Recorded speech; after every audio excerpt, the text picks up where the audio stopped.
shared by Muslims and non-Muslims. And that's why Muslims must be in the front line to build relations, to build partnership, to build cooperation with all human beings around us.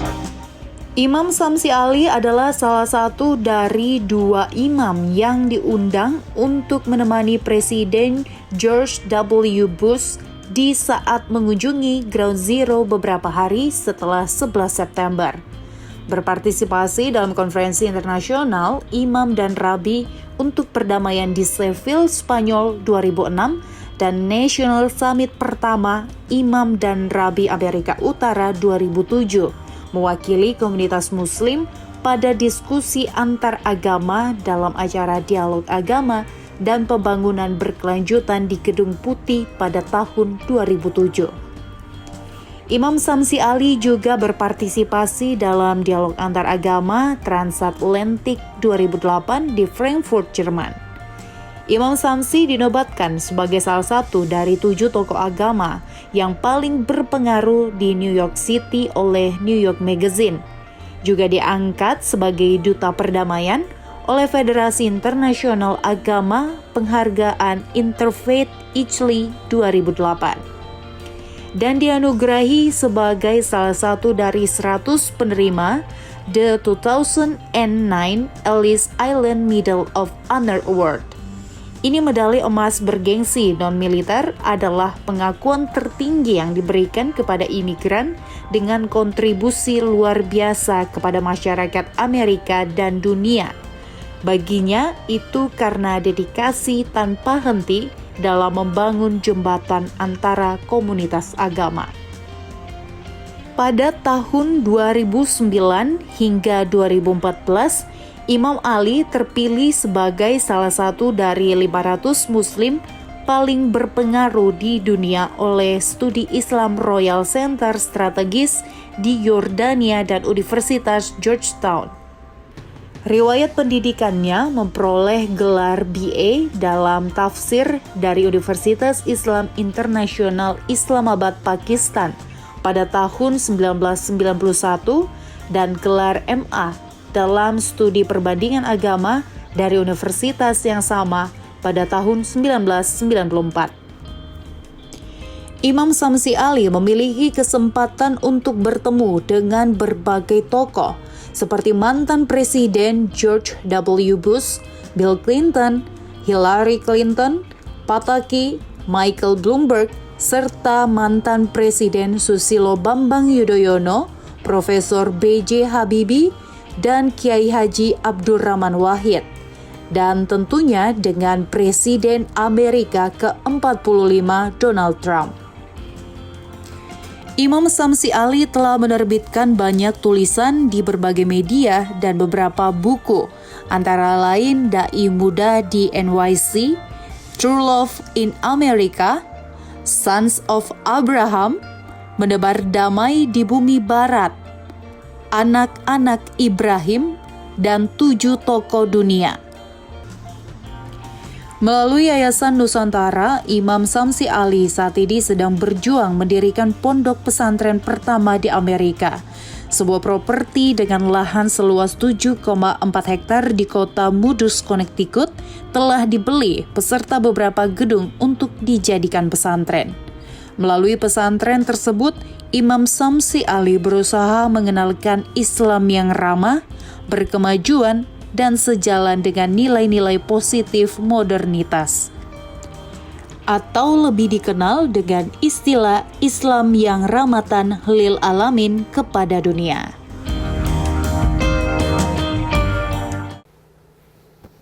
Halo pemirsa, apa kabar Anda hari ini? Semoga Anda tetap sehat selalu dan menerapkan protokol kesehatan. Kembali lagi bersama saya Ishakan dalam program Meet the VVIP. Jika Anda mendengar kata pesantren, yang di benak Anda pasti pesantren yang ada di Indonesia. Tapi siapa sangka kalau pesantren ini satu-satunya berada di New York, Amerika Serikat. Nah, untuk membahas ini kita akan berbincang bersama dengan Kiai Haji Muhammad Samsi Ali, Imam Besar Islamic Center Masjid New York di Amerika Serikat. Assalamualaikum warahmatullahi wabarakatuh. Apa kabar Ustadz? Waalaikumsalam warahmatullahi wabarakatuh. Alhamdulillah baik. Alhamdulillah. Semoga selalu dicurahkan kebaikan untuk kita semua ya Tat ya. Ustadz, Kalau berbicara mengenai masalah sejarah mengenai dengan pesantren yang nanti akan kita bahas, begitu ya, kita akan bahas lebih dalam. Tapi ini tak kenal maka tak sayang nih Ustadz nih. Jadi kita mau mengenal Ustadznya terlebih dahulu nih. Ini kalau boleh bercerita nih Tat, dulu ketika masa pendidikan ataupun belajar, ini seperti apa sih Tat, perjalanannya? Iya, jadi saya ini kan sudah cukup lama luar negeri ya, tapi mengingat masa lalu itu satu memori yang saya kira tidak akan terlupakan. Yeah. Saya lahir di sebuah kampung terpencil. Ya, ayah saya seorang petani biasa di kampung. Tapi saya itu waktu kecil agak relatif nakal sedikit. Kenakalan itu suka berkelahi ya. Jadi setiap hari dari masa SD itu biasanya hampir saja berkelahi gitu ya. Nah, yang kedua saya suka memimpin anak-anak gembala untuk berperang. Berperang itu dalam arti begini, ketika musim panen padi, itu biasanya ada gembala dari seberang, desa seberang datang ya. Seolah-olah menginvasi sawah-sawah kita. Maka kita harus berperang, kita usir mereka. Saya komandonya, gitu. Saya panglimanya. Jadi memang saya di kampung dikenal anak yang cukup nakal, keras, suka berkelahi gitu. Akhirnya ayah saya ini pusing, ini anak kalau tamat SD mau masuk sekolah apa? Karena dari SD saja sudah sering berkelahi kan. Tiba-tiba ada seseorang yang datang dari kota mengatakan, ada sekolah yang cocok untuk anak nakal seperti ini katanya. Nah rupanya dulu pesantren itu identik dengan anak nakal itu. Identik dengan anak nakal ya. Nah, singkat cerita dikirim saya ke pesantren. Ya, nah, saya persingkat lagi, saya betah di pesantren karena di pesantren itu ada penyaluran bakat berkelahi jadi latihan silat ya. Oh gitu Tat. Ya, saya dalami silat, alhamdulillah. Di tahun 85 itu saya sempat ke Bandung mengikuti kejuaraan nasional silat. Jadi saya sempat juara 2 nasional silat ya. Nah, selesai di pesantren, kemudian saya mendapat peluang untuk keluar negeri, dapat beasiswa belajar di Pakistan, tepatnya di International Islamic University, Islamabad, Pakistan. Masa-masa itu kan masa-masa masih bergejolaknya perang Afghanistan melawan Uni Soviet ketika itu. Jadi sebagai anak muda yang dekat dengan peperangan itu ada banyak sekali kesalahpahaman yang tumbuh di kepala saya tentang Barat, tentang Amerika. Ya, secara umum ada teori konspirasi yang mengatakan bahwa Barat dan Amerika itu adalah musuh Islam. Gitu. Maka itu yang kemudian berkembang. Ya. Setelah selesai S1, S2, tiba-tiba saya mendapat lagi tawaran untuk mengabdi di Saudi Arabia, mengajar tepatnya di kota Jeddah. Dan di sana kemudian saya menghadapi masalah-masalah lain, masalah TKW, TKI yang ketika itu sedang menaik-naiknya. Saya kan jiwanya jiwa pemberontak, ya. Maka ketika itu saya tidak tahan dan saya marah betul melihat perlakuan kepada TKW dan TKI kita. Tapi sesungguhnya yang paling menjadikan saya marah itu adalah ada kecenderungan di Saudi Arabia untuk menyeragamkan penafsiran agama. Dan saya tidak bisa dikoersif atau dipaksa untuk sebuah opini atau pendapat. Maka saya adalah pegawai atau guru yang paling dianggap suka membandel. Karena saya tidak bisa dipaksa-paksa dalam sebuah penafsiran. Ya. Nah akhirnya tahun 96 itu saya bertemu dengan Duta Besar Indonesia di PBB yang sedang melakukan ibadah haji.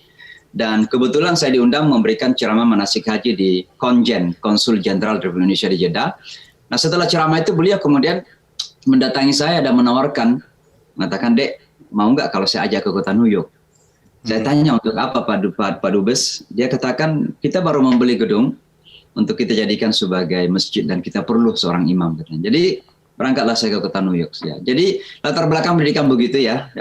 Saya kira memang Allah sudah atur, saya tidak pernah bermimpi keluar negeri, tapi karena nakal waktu kecil dan mungkin itu bagian dari cara Allah mengatur gitu. Tapi kalau yang saya ambil nih Ustadz, nilai positifnya adalah dulu karena suka memimpin geng gitu ya, jadi jiwa leadernya ini memang sudah ada sejak dari kecil Ustadz. Jiwa leader yang agak keras sedikit. Dan sekarang masih ada nggak sisa-sisanya Tat? Atau sudah benar-benar ini nih, sudah hilang nih? Masa nakalnya? Ada penyelesaian, tapi yang namanya benih itu nggak pernah mati ya. Jadi ya, saya agak keras memang, tapi karena kita menghadapi teman-teman kita di medan dakwah dan dakwah ini memerlukan adjustment, perlu penyesuaian. Ketika berhadapan dengan orang yang tidak paham, ketika kita berhadapan dengan orang yang betul-betul perlu nasihat ya, tentu perlu pendekatan-pendekatan ya. Betul. Jadi nakalnya positif luar biasa begitu Ustadz ya.